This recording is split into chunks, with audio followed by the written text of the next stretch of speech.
guys, assalamualaikum warahmatullahi wabarakatuh. Perkenalkan, nama aku Novi. Di video kali ini aku mau share pengalaman ketika aku menyusui kembali anak pertamaku, Verina, atau biasa dalam istilah medisnya disebut relaktasi. Jadi untuk ibu-ibu di rumah yang saat ini udah berhenti menyusui, anaknya ganti ke sufor terus mau balik lagi ke ASI, itu bisa banget dengan program relaktasi. Nah, sebelum aku jelasin atau sebelum aku cerita pengalamanku mengenai relaktasi, di subscribe dulu ya. Jadi memang dari pas pertama kali lahir, ketika aku nyoba nyusuin itu dia nggak bisa ngevakum, dia nggak bisa nempel, dia nggak bisa latch on. Jadi dia ketika nyedot tuh cuman lepas, cuman sebentar gitu. Nah, mungkin aku mikirnya karena puting aku mungkin datar, dia susah nyedotnya. Nah, karena aku juga minim informasi mengenai menyusui, jadi saat itu aku pasrah-pasrah aja ketika anakku nggak bisa nete. Oh ya udah, aku pumping aja deh ASI-nya, terus aku masukin dot, terus aku mimiin gitu ke dia. Dan ternyata itu salah, menurut aku itu salah.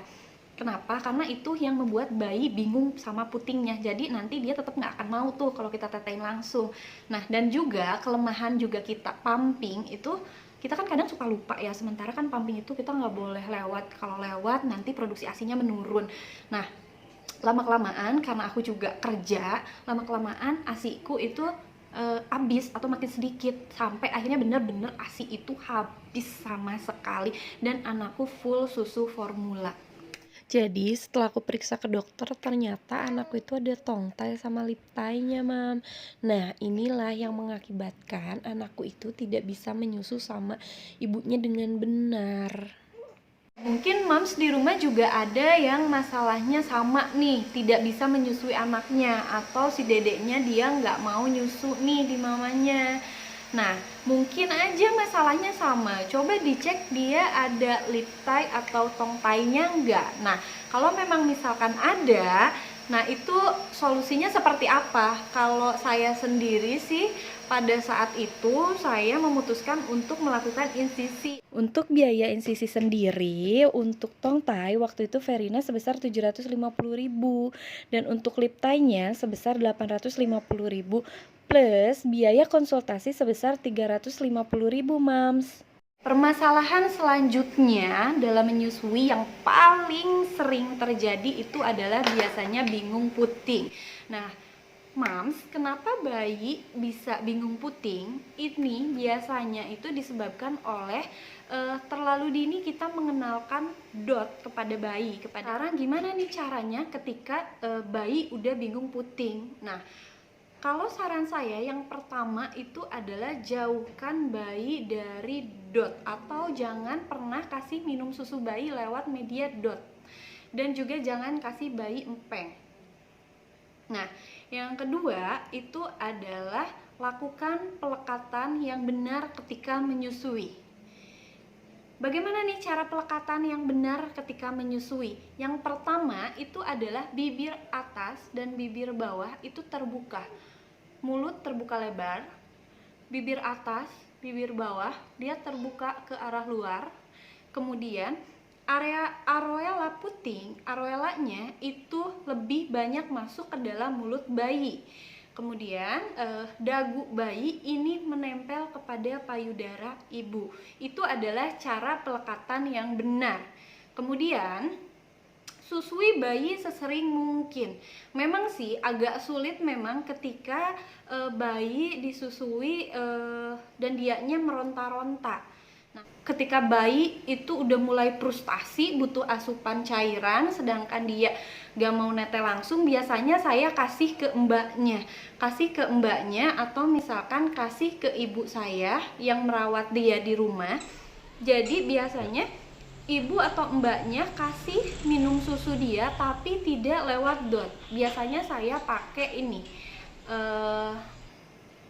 pakai soft cup feeder dari Midela. Kenapa saya pakai ini? Karena menurut saya lebih simpel aja sih. Ini tinggal pijit, nanti ASI-nya atau air susu formulanya dia bisa keluar, dan ini juga ujungnya emang agak lembut jadi tidak melukai bibir bayi. Tapi kalau misalkan memang moms tidak punya ini di rumah, bisa menggunakan media lain, bisa menggunakan pipet, bisa menggunakan gelas kecil, bisa menggunakan sendok. Nah, Yang penting dari bahan yang lembut supaya dia tidak melukai mulut bayinya. Nah, selanjutnya lakukan skin to skin atau kontak kulit dengan kulit.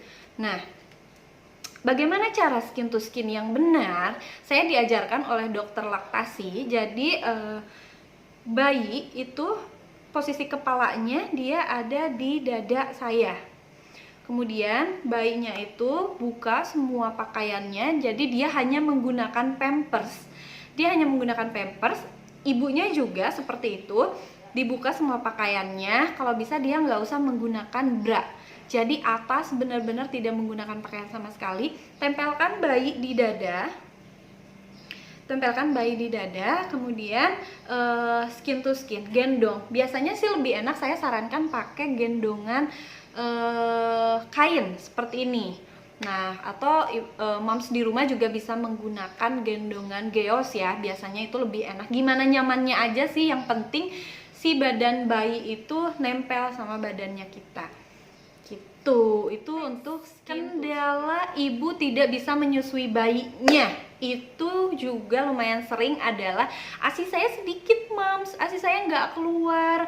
Saran dari dokter laktasi saya adalah coba susui bayi selama 2 jam sekali. Tapi nanti kan anak saya itu dia nangis-nangis karena ASINya sedikit, sementara dia maunya minum susunya banyak. Gimana dong? Nah, saya pakai ini, dokter laktasi saya yang pertama dia kasih saya ini alat untuk induksi ASI. Jadi kalau misalkan ASI moms di rumah masih sedikit nih, bisa pakai alat ini atau juga bisa pakai ini, Midela. Jadi Midela ini SNS namanya. Saya sih lebih nyamannya pakai SNS ya. SNS ini SNS. SNS ini kalau nggak salah saya beli di Tokped itu harganya sekitar 750.000. Nah, kalau ini saya dapat dari dokter laktasi saya, harganya cuma 100.000. Nah, gimana cara pakainya? Cara pakainya kan ASI kita memang masih sedikit nih. Kalau ini memang cara pakainya agak ribet sih moms. Jadi ini butuh bantuan orang lain. Kita tempel pakai ada tuh yang apa ya, 3M kita tempel. Kemudian kita tempelkan ke dekat puting. Ini ini butuh bantuan orang lain untuk menekan sedikit demi sedikit. Nah, jadi ketika bayi kita menyusu lewat payudara, ini juga nempel. Dari payudara dia dapat ke hisap, kemudian dari sini juga dia dapat, sehingga alirannya semakin deras kan.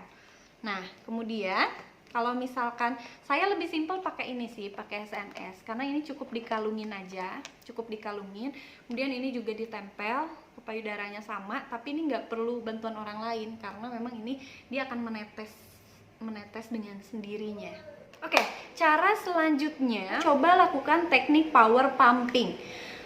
Apa tuh teknik power pumping? Jadi teknik power pumping adalah teknik yang meniru ketika bayi sedang menyusui pada masa growth spurt.